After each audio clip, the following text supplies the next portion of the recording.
Magluluto ako ngayon ng chicken magluba. So, ayan guys, try nyo siya guys. Arabic food, masarap siya. So, una, magboboil muna ako ng water. Lagyan ko ng cinnamon stick, bay leaves, cardamom, cloves, dried lemon, onion, garlic, and ginger. And then after nyan, hintayin natin siyang kumulo guys. Kasi dyan ko papakuluin or papalambutin yung manok. Tapos lagyan ko pa ng salt to taste. So, ayan na. Habang napapakulo ako niya, naprito naman ako ng mga gulay. Eggplant, potato, cauliflower, onion.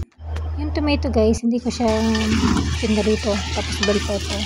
And then, yung luto na yung chicken. Yung pinakuloan ng chicken guys, dun ko naman pinakuloan yung rice, basmati rice. Pero, pinabad ko muna yung basmati rice na 30 minutes at hinugasan. And then, habang napakulo naman ako niyan, gumawa naman ako ng sauce para ipapahid sa chicken. Lemon juice, cinnamon powder, tomato paste, black pepper, salt to taste. I-brush natin sa chicken. Tapos ilagay natin ng maybe 15 minutes sa oven para mag-light brown. And then yun na, lagay ko na yung sa ilalim yung kamatis tsaka yung mga gulay. Papapatong-patungin lang siya natin. Tapos bubudburan natin ng konting asin sa ibabaw ng gulay, turmeric powder at little curry.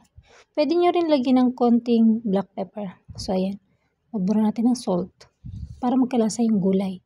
And then after nyan, yung nilagay nating manok dun sa oven, ipapatong naman natin dyan sa gulay. So ayan guys.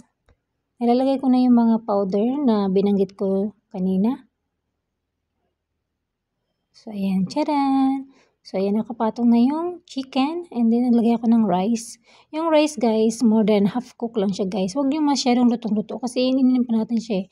So paglagay ko ng kanin, nilagyan ko ng konting sauce, yung chicken broth sa ibabaw. And then cover natin ng aluminum foil. Tapos sa medium to low fire, at least 15 to 20 minutes hanggat okay na siya. Mainin na siya guys. So ayan na, tcharan! Try nyo, masarap siya.